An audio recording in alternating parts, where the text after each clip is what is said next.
Hello అండి. జ్ఞానేంద్రియాలకు సంబంధించి కన్ను, ముక్కు, చెవి, నాలుక వీటి గురించి క్లియర్గా నేర్చుకున్నాం కదా. అండ్ ఈరోజు చర్మం ఇంపార్టెంట్ పాయింట్స్ అండ్ డిఎస్సికి ఉపయోగపడే లింక్డ్ టాపిక్ కాబట్టి అన్నీ కూడా ఇంపార్టెంట్ పాయింట్స్ అండి. సో చర్మాన్ని గురించి ఈ వీడియోలో నేర్చుకుందాము. వీడియోను చివరి వరకు చూడండి అండ్ కొత్తగా వచ్చిన వారు తప్పకుండా సబ్స్క్రైబ్ చేయండి అండ్ లైక్ కూడా చేయండి. స్టార్ట్ చేద్దాం. చర్మం మనకు స్పర్శ జ్ఞానాన్ని తెలియచేస్తుంది అండ్ ఈ చర్మం మనల్ని అనేక రోగాల నుండి కాపాడుతుంది.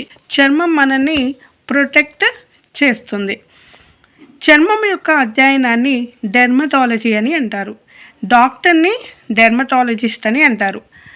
మానవ శరీరంలో అతిపెద్ద అవయవం ఏంటి అంటే చర్మం. 4 కేజీల బరువు అనేది ఉంటుంది అండ్ 1.5 చదరపు మీటర్ల వైశాల్యం ఉంటుంది.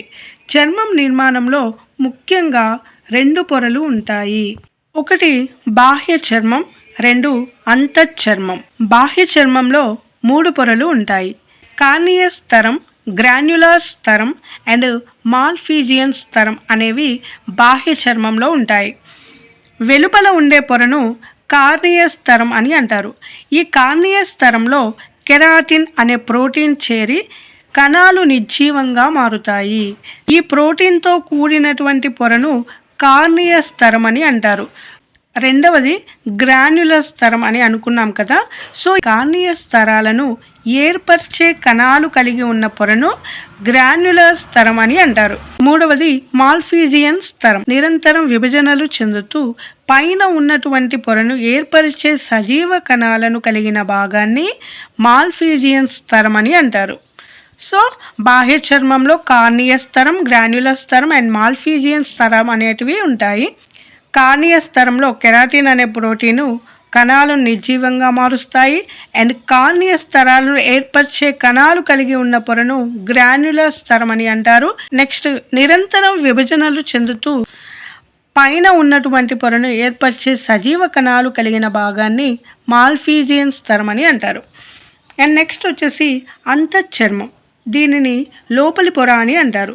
సో ఈ పొరలో వచ్చేసి మనకి స్థితిస్థాపక గుణం కలిగిన కండరాలు అనేవి ఉంటాయి అండ్ నాడి అంత్యాలు అనేవి ఉంటాయి అండ్ మూడవది చర్మ గ్రంథులు ఉంటాయి. సో ఈ చర్మ గ్రంథులు అయినటువంటివి ఒకటి స్వేద గ్రంథులు అండ్ నెక్స్ట్ సెబేషియస్ గ్రంథులు అని అంటారు. ఈ సెబేషియస్ గ్రంథులనే తైల గ్రంథులు అని కూడా అంటారు. స్వేద గ్రంథులు స్వేద రంధ్రాలు కలిగి ఉండి శరీర సమతాస్థితిని క్రమబద్ధీకరిస్తుంది. ఓకే, వీటినే స్వెట్ గ్లాండ్స్ అని అంటారు. సో ఈ గ్లాండ్స్ ఉండడం వలన మన యొక్క శరీరం కూడా వేడిమికైనా చల్లదనానికైనా తట్టుకోగల శక్తి అనేది ఉంటుంది. సో ఇవి శరీర సమతాస్థితిని క్రమబద్ధీకరిస్తాయి. నెక్స్ట్ సెబేషియస్ గ్లాండ్స్ అయినటువంటి ఈ తైల గ్రంథులు ఒక ఆయిల్ లాంటి పదార్థాలను ఉత్పత్తి చేస్తాయి. ఈ ఆయిల్ లాంటి పదార్థాలను సీబం అని అంటారు. ఓకే, ఈ సీబము ఎక్కువగా కౌమర దశలో అధికంగా ఉండడం వలన మొటిమలు అనేవి ఏర్పడుతాయి. నెక్స్ట్ చర్మంలో ఉండే గ్రాహకాలను స్పర్శ గ్రాహకాలు అని అంటారు. రోమ పుటికలు రోమాలను తయారు చేస్తాయి. సో ఇది స్కిన్ అని అనుకుంటే ఇంగ్లీష్లో అయితే 3 లేయర్స్ అనేవి ఉంటాయి. ఎపిడర్మిస్, డర్మిస్ అండ్ హైపోడర్మిస్ అనేవి ఉంటాయి. అండ్ ఈ స్కిన్లో బ్లడ్ వెజల్స్ అనేవి ఉంటాయి. ఈ బ్లడ్ వెజల్స్ ఏంటంటే మన చర్మానికి కావాల్సిన రక్తాన్ని అండ్ న్యూట్రిషన్ని అందిస్తాయి అన్నమాట. అండ్ ఈ భాగంలో ఉన్నది చూడండి, ఇది రోమ పుటిక, హెయిర్ ఫాలికల్ అని అంటారు. ఈ హెయిర్ ఫాలికల్ చుట్టూ కూడా సెబేషియస్ గ్రంథులు అనేవి ఉంటాయి. సో ఈ సెబేషియస్ గ్రంథులు ఆయిల్ని ప్రొడ్యూస్ చేస్తాయి అన్నమాట. ఈ ఆయిల్ ప్రొడ్యూస్ చేయడం వలన మనకి మన యొక్క స్కిన్ అనేది గ్లోయింగ్గా మంచిగా మెరుస్తూ ఉంటుంది. సో ఈ ఆయిల్ని ప్రొడ్యూస్ చేయడం వలన ఎలాంటి బ్యాక్టీరియా కానీ ఫంగస్ కానీ మనకి రాకుండా ఇది నిరోధిస్తుంది. సో మన చర్మాన్ని ఎప్పుడూ కూడా కాపాడుతూ ఉంటుంది. అండ్ నెక్స్ట్ స్వేద గ్రంథి, దీనినే స్వెట్ గ్లాండ్ అని అంటారు. రంధ్రాలు కలిగి ఉంటుంది. సో ఇది మన శరీరాన్ని సమతాస్థితిలో ఉంచుతుంది. ఈ రోమపుటిక రోమాలను తయారు చేస్తుంది. ఈ రోమాలలో కెరాటిన్ అనే ప్రోటీన్ అనేది ఉంటుంది. రోమాలలో, గోళ్ళలో, కొమ్ములలో, పొలుసులలో ఈ కెరాటిన్ అనే ప్రోటీను ఉంటుంది. సో ఈ కెరాటిన్ అనే ప్రోటీను జంతు కణాన్ని నిర్జీవంగా మారుస్తుంది. ఓకే, అండ్ ఇది స్వేద నాళం. అండ్ ఇక్కడ ఉంది చూడండి, ఇవి ఇలాగా వీటిని నర్వ్స్ అని అంటాము.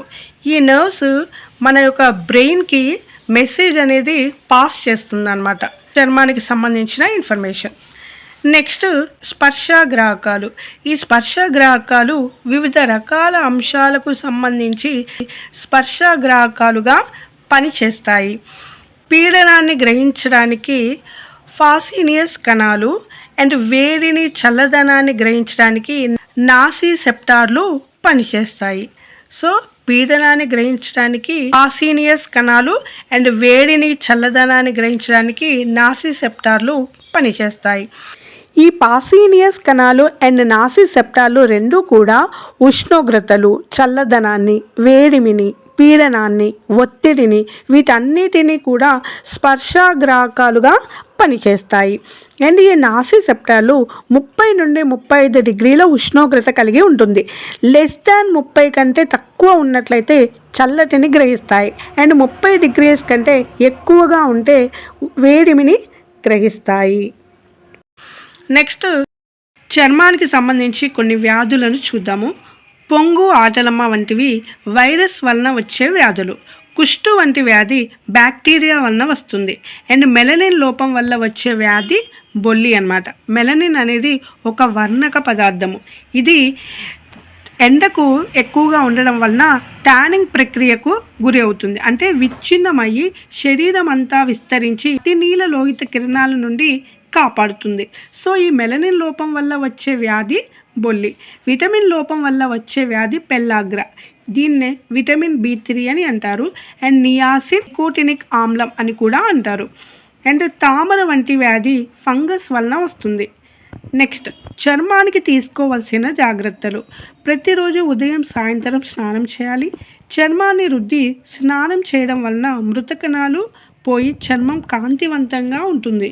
చలికాలంలో వ్యాజలిన్ పూసుకోవాలి. శరీరాన్ని పూర్తిగా కప్పి ఉండే దుస్తులు వేసుకోవాలి. ఎండాకాలంలో నూలు దుస్తులు ధరించాలి. ఎక్కువ నీరు తాగాలి. తగినన్ని నీరు తాగడం వల్ల శరీరంలో ఉన్న మలిన పదార్థాలు చెమట రూపంలో బయటకు పోయి చర్మం మృదువుగా ఉంటుంది. సో ఇంతటితో మనకి జ్ఞానేంద్రియాలకు సంబంధించిన పూర్తి చాప్టర్ కంప్లీట్ అయిపోయిందండి. ఈ వీడియో కనుక మీకు నచ్చినట్లయితే తప్పకుండా లైక్ అండ్ సబ్స్క్రైబ్ కూడా చేయండి. Thanks for watching.